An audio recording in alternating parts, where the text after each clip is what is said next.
Львы жаждут мщения, если враг их землю топчет и тиранит.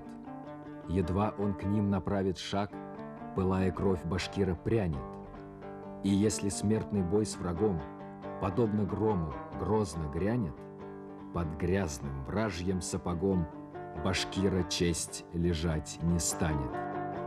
Башкортостан, страна услад, бесценный клад, нетленный сад, где лев по имени Башкир родился и увидел мир.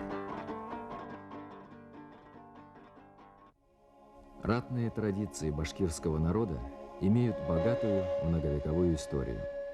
В ней было все. И беззаветная защита России от нашествий иноземных захватчиков, и многочисленные заграничные походы, и мощные восстания, потрясавшие основы огромного российского государства. В рамках одного фильма невозможно описать все войны и походы, в которых принимали участие башкирские воины. Достаточно сказать, что лихих джигитов Южного Урала знали Берлин и Дрезден, Варшава и Париж. Немецкие и французские мемуаристы XVIII и XIX веков оставили о них любопытные заметки, а русский художник прошлого столетия Орловский посвятил им свою кисть. С тех пор много воды утекло. Пришли новые времена, принесшие новых героев.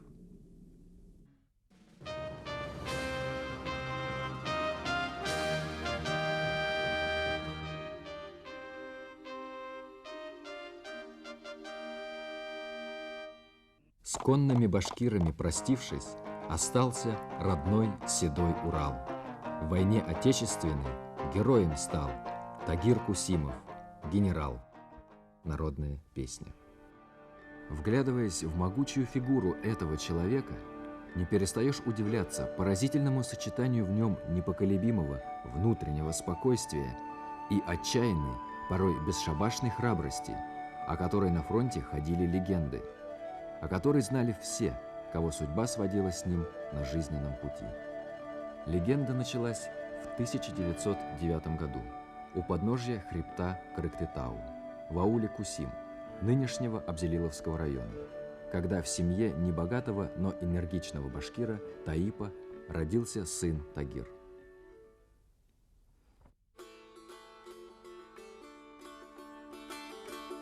«Отец, давай останемся здесь.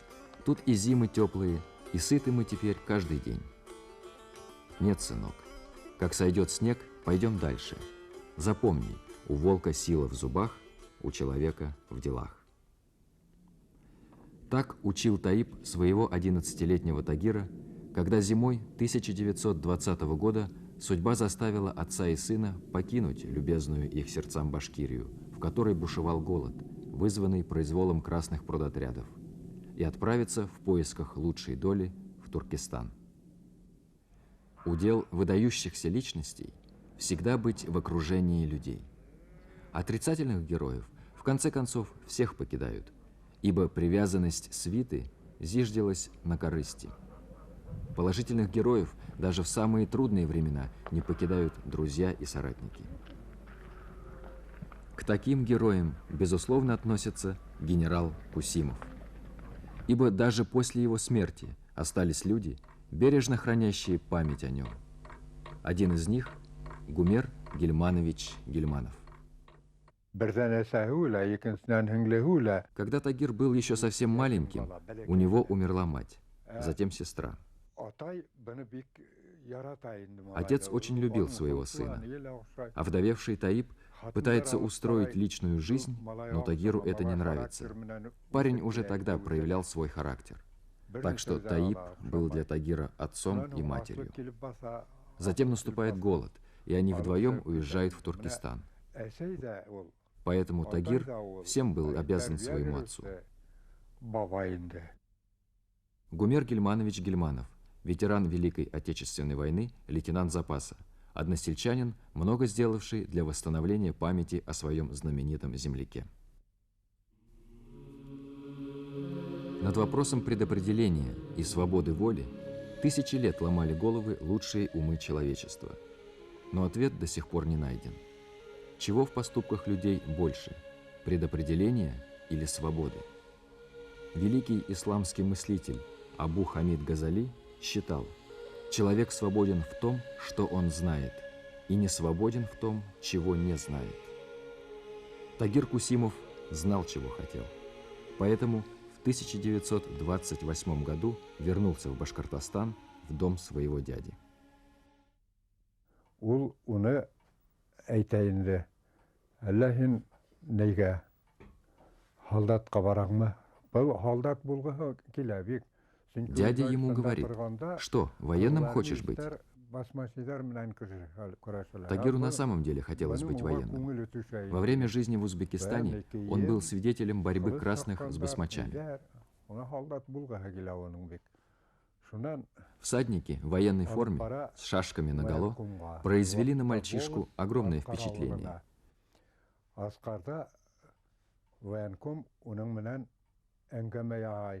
И вот он идет в Аскаровский военкомат.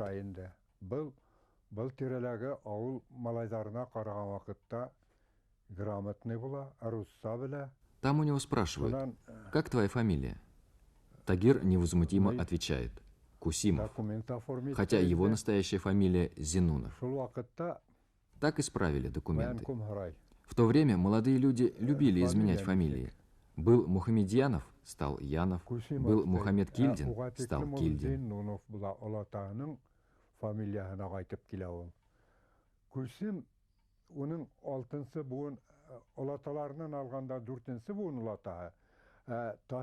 А Тагир взял фамилию Кусимов. Так звали его предка в 6-м поколении, который и основал деревню.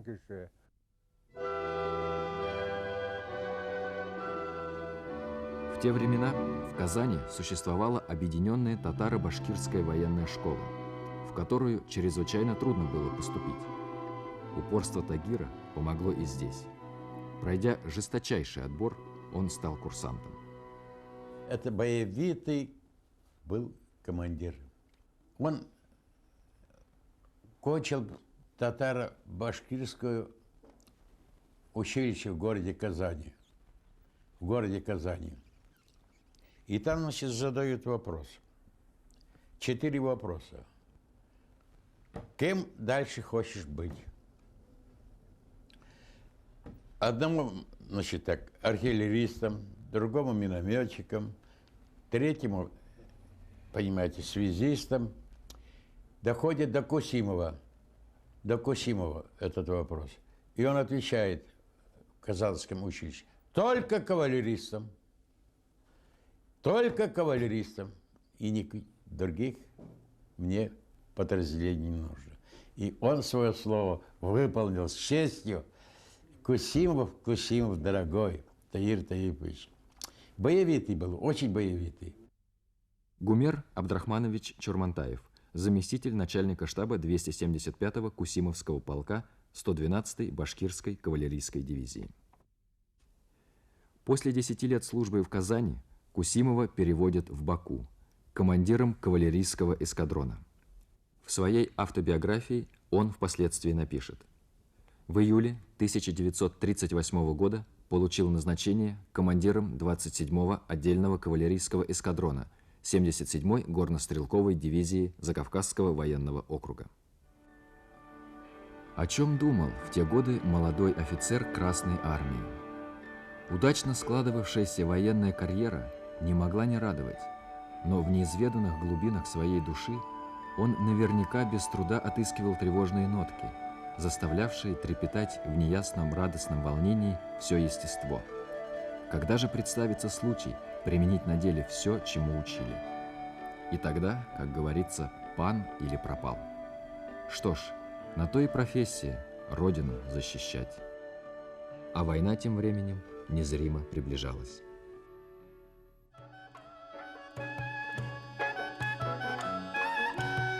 В 1934 году Персия, союзница Германии, официально меняет название своего государства. По рекомендации фашистских идеологов, название Персия было изменено на Иран, то есть Ариянам, страна ариев. Иран превращался в нацистское государство. 22 июня 1941 года Германия напала на Советский Союз. По сигналу боевой тревоги Кусимов прибыл в штаб, где ему вручили секретную папку. И тут он понял – война. Предписание гласило: с объявлением войны майор Кусимов назначается командиром полка. Но вместо ожидаемой отправки на Германский фронт командование отправляет его со своим полком на юг. И вот Кусимов уже в Иране, занятым советскими и английскими войсками. Из автобиографии Кусимова. С июня по декабрь 1941 года был командиром 14-го кавалерийского полка 23-й кавалерийской дивизии. Вначале город Степанакерт Закавказского военного округа, а затем город Урмия, Иран. Тогда Кусимов еще не знал, что это лишь репетиция перед несравненно большим, таким как бои под Сталинградом и форсирование Днепра в 1943 году, навеки прославившими его имя и знамя башкирской кавалерийской дивизии.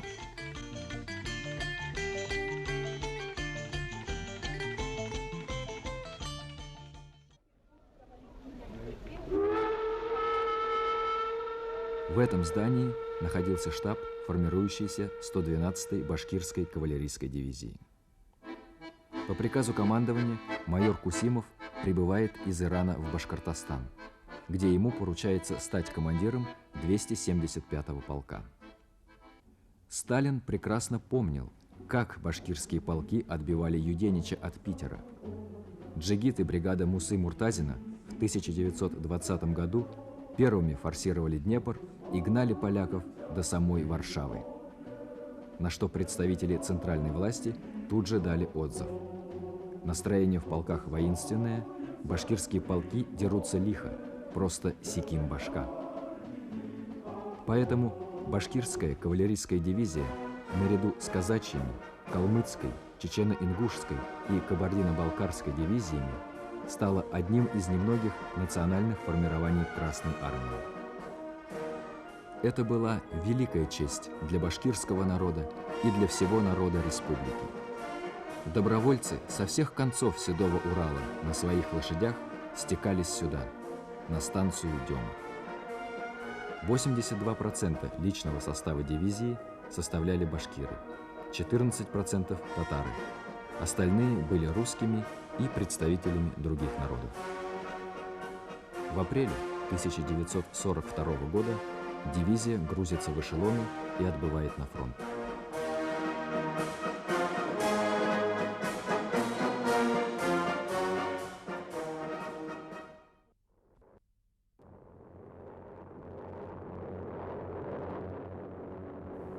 В июле 1942 года 112-я Башкав-дивизия выдвинулась на линию фронта по реке Алым. Ей противостояли превосходящие силы противника.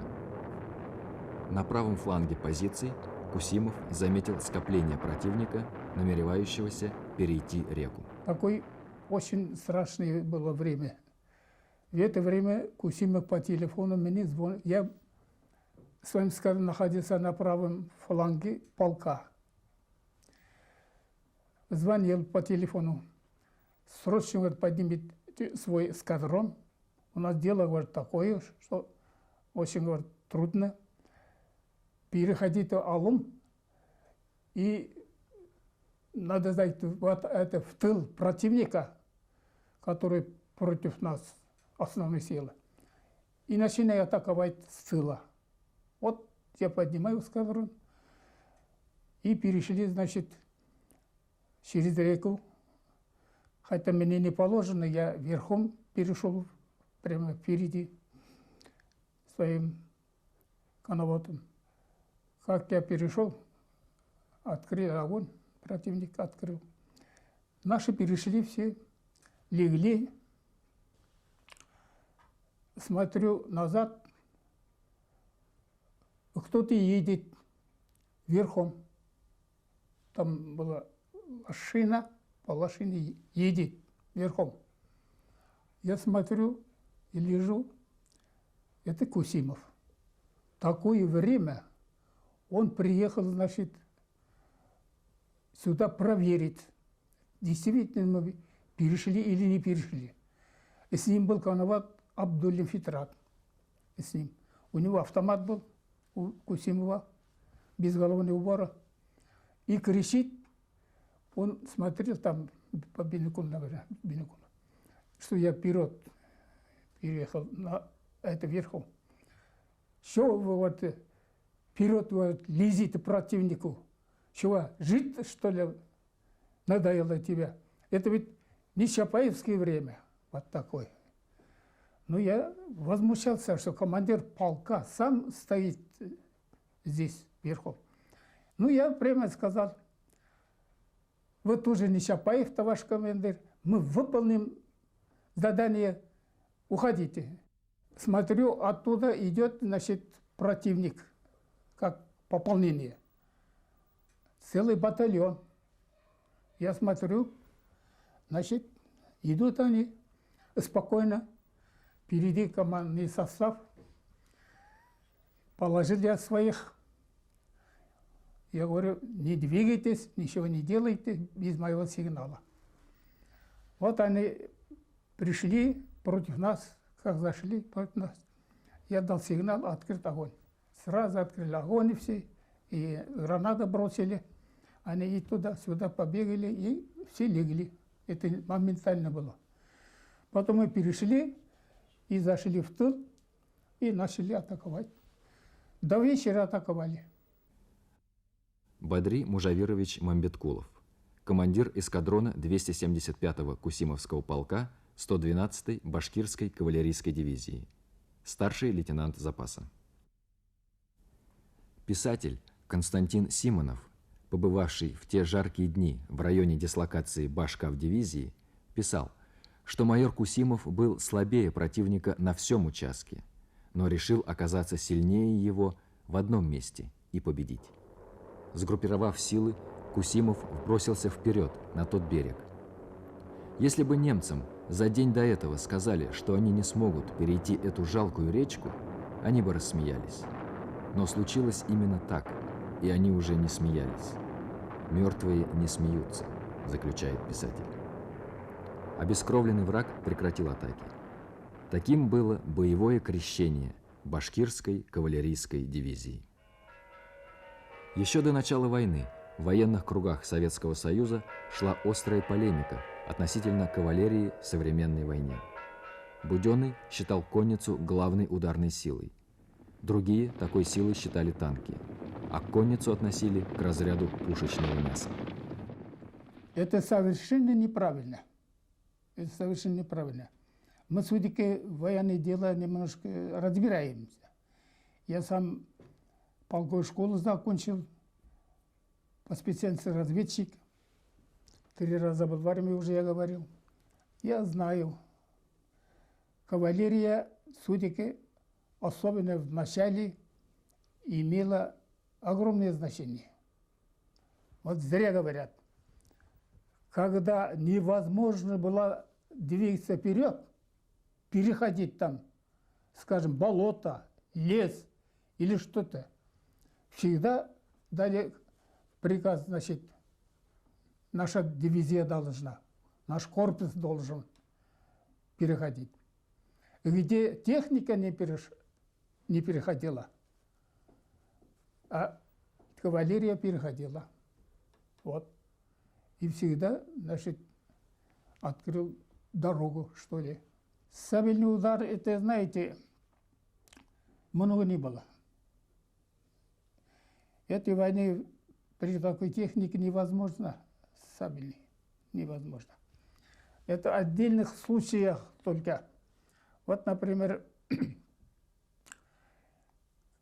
когда они пешком атакуют, идут против нас в атаку, тут, значит, открывает наш огонь.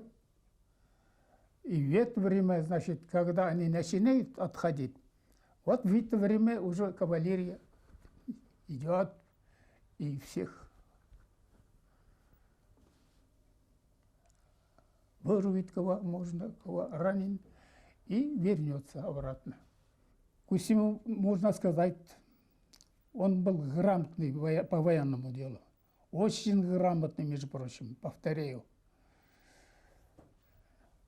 Не одну эту академию закончил, вы знаете.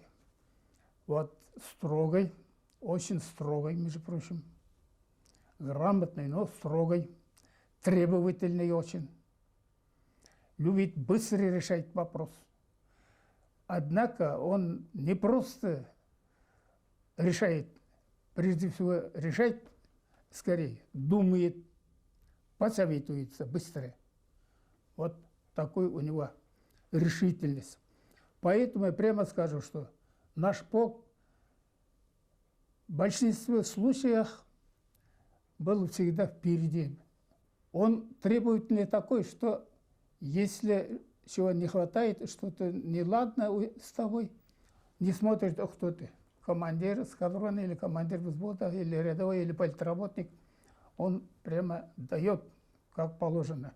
Стоишь, надо это полчаса, надо 10 минут, вот, ругает, как положено, отпускает. Но зла не имел, вот это хороший характер. Через полчаса, через час встретится, уже улыбается, поздоровается. Вот такой. Зла не имел. Башкирская кавалерийская дивизия имела почти все виды вооружения. В дивизии были артиллерийские и минометные батареи, пулеметные расчеты, уничтожавшие вражеские цепи, зенитки, сбивавшие вражеские самолеты, противотанковые ружья, пробивавшие броню немецких «Тигров». Позднее дивизии был придан танковый полк. Словом, башкирская кавалерийская по уровню вооружения не уступала мотострелковым частям, а по маневренности имела явное преимущество. В боевом уставе кавалерии написано: конница способна преодолевать большие расстояния в короткое время, осуществлять широкий оперативный маневр и наносить внезапные удары в конном и пешем строю независимо от времени года, суток и местности. Глядя на эти выцветшие от времени фотографии, сам как бы становишься участником этих застывших сцен. Кажется, дай толчок времени, и оживут люди, а жизнь потечет своим чередом. Застучат морзянку радисты, заговорят телефонисты, деловито закопошится обоз. А раненый в последнем бою в руку Тагир Таипович Кусимов мечтательно улыбнется, слушая курай. Дивизия живет своей привычной, самодостаточной жизнью. В походной пошивочной мастерской бойцы чинят обмундирование. Дивизионная типография готовит очередной номер газеты «Кызыл Атлылар», в которой выйдет новая публикация военного журналиста и известного башкирского писателя Али Карная, трагически погибшего впоследствии. Порадует бойцов свежими снимками фотокорреспондент башкирской кавалерийской дивизии Якубов, благодаря которому мы сегодня имеем возможность заглядывать в прошлое. Из дивизионной кузницы доносится стук молотков и звон наковален. Бойцы подковывают своих боевых аргамаков. Ведь скоро опять на передовую. А вечером художественная самодеятельность на кураях, изготовленных из алюминиевых трубок, спиленных у сбитых бойцами мессеров, исполнит мотивы родного Урала. Но вся эта идиллия будет длиться недолго. Завтра сборы и снова на передовую.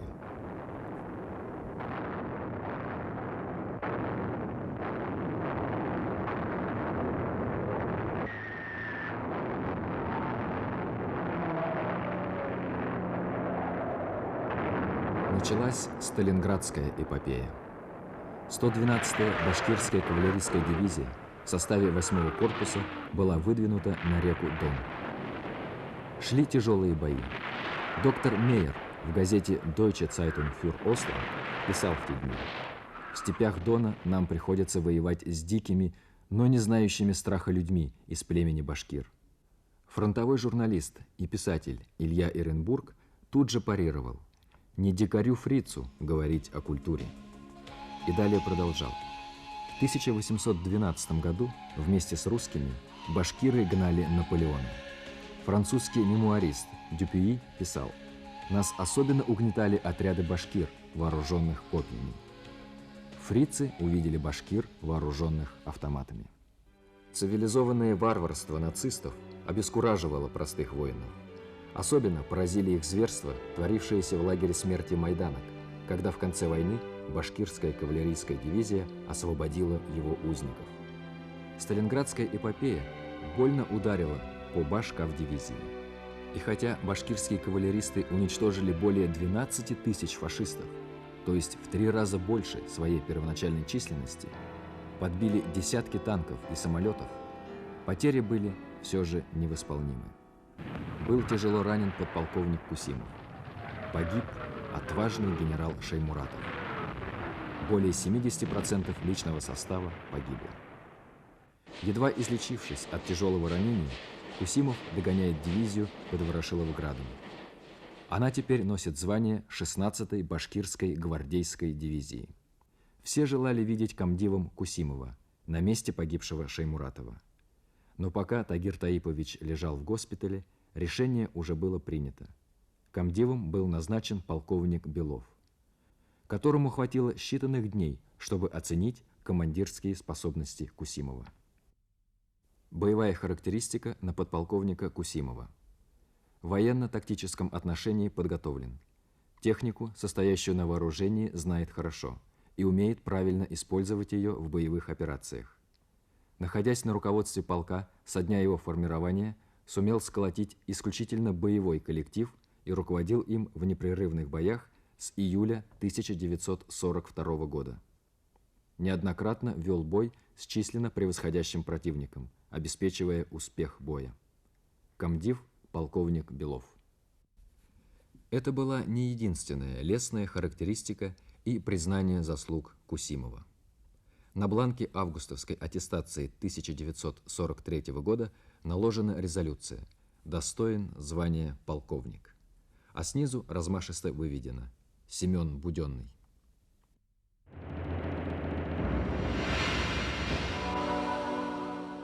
Тем временем 16-я башкирская кавалерийская дивизия получает приказ двигаться маршем к Чернигову. Пройдя с боями сотни километров, дивизия стремительно прорвалась к старинному славянскому городу и атаковала противника, который, не выдержав натиска, побежал. Что еще нужно было башкирским кавалеристам? Теперь садись на коня и руби, руби, руби. Башкир издавна знаменит вольнолюбивою отвагой. Она в душе его звенит раскованной весенней влагой. Он бился, не считая ран, и честь была его вожатым. Он возвышался, как курган, противоставший супостатам. Разгромив 2 пехотные дивизии немцев, 16-я башкирская кавалерийская дивизия освободила Чернигов, за что получила почетное наименование Черниговской. Москва салютовала 20 залпами из 124 орудий.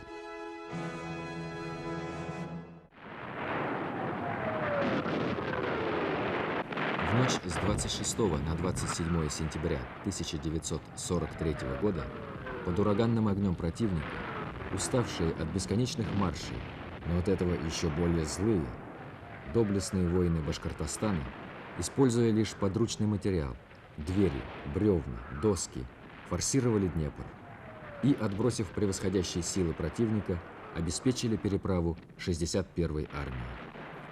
Особенно отличились подполковник Кусимов и его солдаты, освободившие после переправы 19 населенных пунктов. За совершенные подвиги Тагир Кусимов был представлен к звезде Героя Советского Союза. Каким остался он в памяти тех, кто знал его не понаслышке?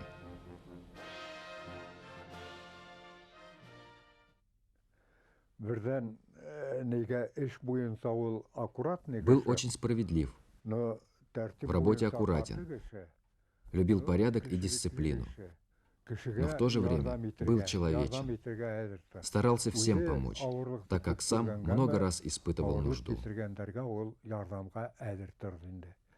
Гаделһеҙлекте яратмай инде. Но һалдаттарын да бик яраткан ул. Очень любил своих солдат, и они ему платили тем же. Мен музейда 10 ел эшләнем. Всегда о нем вспоминали со слезами на глазах. Ул ябай булган, ябай. Война для Кусимова кончилась так же внезапно, как и началась. Буденный посылает Кусимова в Москву учиться в Академии имени Фрунзе, которую упрямый кавалерист закончит с золотой медалью. Впоследствии золотой медалью завершится учеба и в Академии Генерального штаба. Остается только удивляться, как крестьянский парень, не получивший серьезного образования, сумел достичь столь поразительных успехов. В этом весь Кусимов. Если берешься за дело, так уж доводи его до конца, и оно тебя вытянет.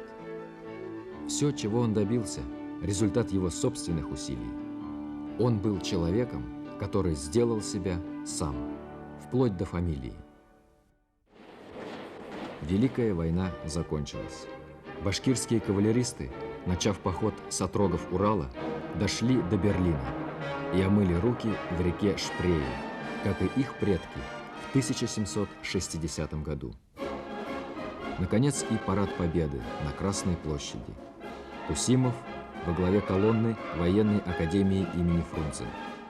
Он долго был ее знаменосцем и только что свои полномочия передал трижды Герою Советского Союза Покрышкину. В параде участвовали и воины Башкавдивизии, самой прославленной кавалерийской дивизии Красной Армии. Из 106 воинов-конников, получивших звание Героя Советского Союза, 76 были конногвардейцами Башкирской Черниговской дивизии. После войны прославленный генерал Тагир Кусимов служит в различных уголках Советского Союза. Командовал 58-й мотострелковой дивизией в Туркмении, где его выдвигают депутатом Верховного Совета Туркменской ССР в память о воинах-туркменах, служивших в Башкирской кавалерийской дивизии. С 1963 года Кусимов являлся военным комиссаром БССР. Гел кайтып йөренә. Авылын ташламаны. Менә шуны не гаҗәпләнә мин аның. Он всегда приезжал в родную деревню. Меня одно удивляет, ведь сколько скитался на чужбине, но своего языка не забыл, обычаев не забыл.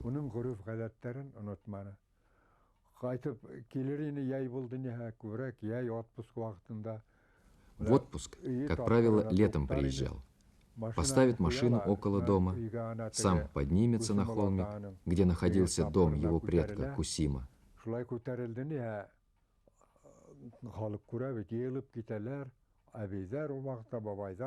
Народ сразу собирается вокруг.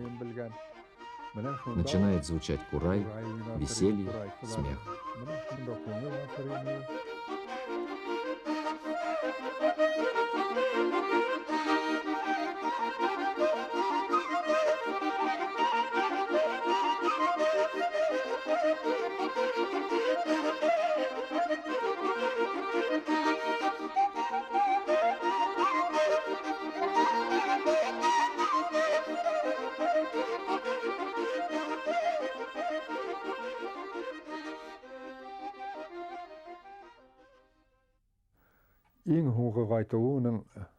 В последний раз он приехал в 1984 году, то есть за 2 года до смерти.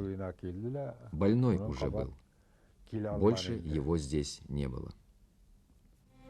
С тех грозных дней, когда Башкавдивизия брала штурмом Чернигов и форсировала Днепр, прошло 20 лет. Многое уже позабылось. Многие очевидцы тех событий умерли от полученных ран. Поэтому многие моменты истории вспоминались с трудом или предвзято толковались. Во время Великой Отечественной войны один из полков Башкирской кавалерийской дивизии освобождал мой родной город. Город Мозырь, Гомельской области. Поэтому моя личная благодарность безмерная. Директором новопостроенной ныне 104-й школы в Деме в 1963 году был назначен Яков Натанович Духин. который, чтобы сплотить новый коллектив, решил организовать поисковую работу по следам 112-й башкирской кавалерийской дивизии. Тем более, что формировалась она здесь, в Деме. Я вместе с группой учителей пошли на прием к военкому республики. В то время военкомом республики был Кусимов Тагир Таипович. И вот представьте себе большой, огромнейший кабинет. За столом сидит огромнейший, очень представительный, очень красивый мужчина. Мы начали расспрашивать о формировании дивизии. Кстати, тогда эта башкирская дивизия в моде не было. Не было башкирской дивизии, не было национальной дивизии. Он нас принял очень приветливо, подбодрил нас, что эта дивизия стоит и изучать. Кусимов поверил в серьезность намерений молодых учителей лишь тогда, когда они провели 2 конференции. И, видя, что инициатива снизу пошла, решил ее поддержать сверху, вопреки мнению обкома партии, занявшему по отношению к истории башкирской кавалерийской дивизии более чем странную позицию. Считалось, что не башкирская кавалерийская, просто дивизия. Это была провокация с отдельных лиц. От кого конкретно, вы не знаете? Знаю, но не хочу сказать. А почему? Не хочу. Но этот человек, по-моему, до сих пор жив. Он работал в горкоме. Башкирская была добровольческая, никто не отымет. Но время прошло, изменились взгляды, все становится на свои места, все вещи называем своими именами, и эта дивизия стала башкирской кавалерийской дивизией. Яков Натанович Духин, бывший директор 104-й школы имени Минигали Мингазовича Шеймуратова, сделавший неоценимый вклад в дело увековечивания памяти о 112-й башкирской кавалерийской дивизии. Обкомовским инженерам душ не терпелось стереть из памяти людей национальный характер прославленной дивизии, которую башкирский народ рассматривал как связующее звено в цепочке поколений. Звено, которое соединяет Салавата, Кахым-Тюрю, Муртазина с будущими поколениями. Обкомовские идеологи хотели отнять душу народа, спрятать его историю. Эти же самые черные души добились того, что из воспоминаний маршала Буденного была выброшена целая глава о бригаде Мусы Муртазина. Семен Михайлович недоумевал. Другие просят меня, чтобы я хоть словечком упомянул о них, а тут наоборот. Черные сердца хотели придать забвению и славную историю 112-й башкав-дивизии. Возможно, так бы и произошло, но присутствие одной лишь гигантской фигуры Тагира Кусимова не позволило это им сделать. Люди склонны делать сравнения и проводить аналогии, особенно в отношении великих людей. Не сочтя такой подход обывательским, сделаем и мы такую попытку. На наш взгляд, сопоставление генерала Кусимова с пугачевским полковником Салаватом Юлаевым и комбригом Мусой Муртазиным неуместно, хотя такие попытки предпринимались. И дело тут не в силе полководческого таланта или еще в чем-либо. Тут другое. Салават и Муса были действующими лицами социальных революций, то есть были бунтарями. Тагир Кусимов же был защитником Отечества и участником Отечественной войны, хотя, окажись он во времена Пугачевщины, неизвестно, как себя повел бы. Генерал Кусимов более схож с участником другой Отечественной войны, войны 1812 года, полководцем Кахым-Тюрей, водившим башкирские отряды против наполеоновских солдат. О Кусимове, как и о Кахым-Тюре, народ уже слагает песни, хотя со дня его смерти минуло всего лишь 13 лет.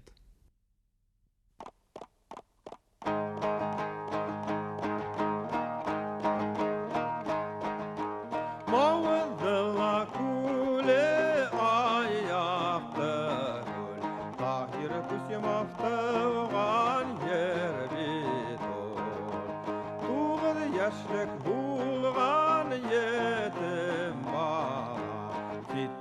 yürüp uzken irbidur. Çitte yürüp uzken irbidur.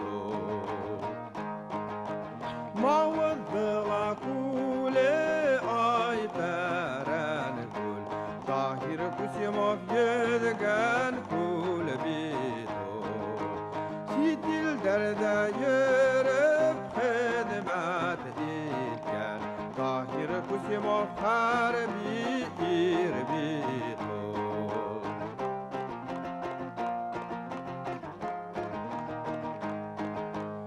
Utlu huğuş utken yavdalar Atlı başkortlar utken yer bidur. Dinni perdin yak yarın algan Tahir Kusimov bal kavat irbidur. Tahir Kusimov bal kavat irbidur.